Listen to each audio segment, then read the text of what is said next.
მამას სჭირდება გულის გადანერგვა და რადგანაც ფული არ გვაქვს და საშუალება არ გვაქვს, ამის გამო ვერ ვუკეთებთ და ყოველ დილით როცა ვიღვიძებ, მამას საწოლთან მივდივარ და მის გულს უსმენ, რომ ან ხო არ გაუჩერდა, ან რამე მსგავსი. და ეს ჩემთვის დიდი სტრესია.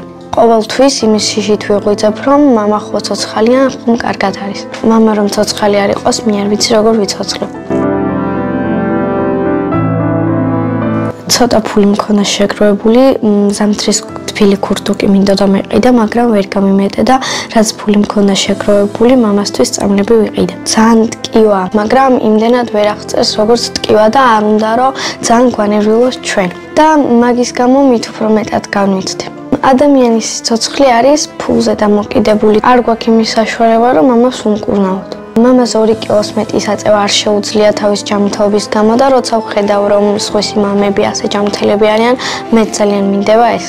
საბრალო მამაშვილი ყოველ საღამოს ასე შემოუსხდებიან ხოლმე მაგიდას. მათი ვახშამი პური და ცხელი ჩაია. მაგდა ჯერ კიდევ ზაფხულიდან აგროვებდა ცოტა ფულს, ზამთრისთვის რომ თბილი ქურთუკი ეყიდა. მაგრამ შეგროვებული კაპიკებიც კი თავისთვის ვერ გაიმეტა და აფთიაქში მამას წამალი უყიდა. არადა საბრალო კაცს თვეში 500 ლარის მედიკამენტები ესაჭიროება. რაც შეეხება გულის გადანერგვას, საბრალო მამაშვილისთვის ეს აუხდენელი ოცნებაა, რადგან ძალიან დიდ ხარჯებთან არის დაკავშირებული.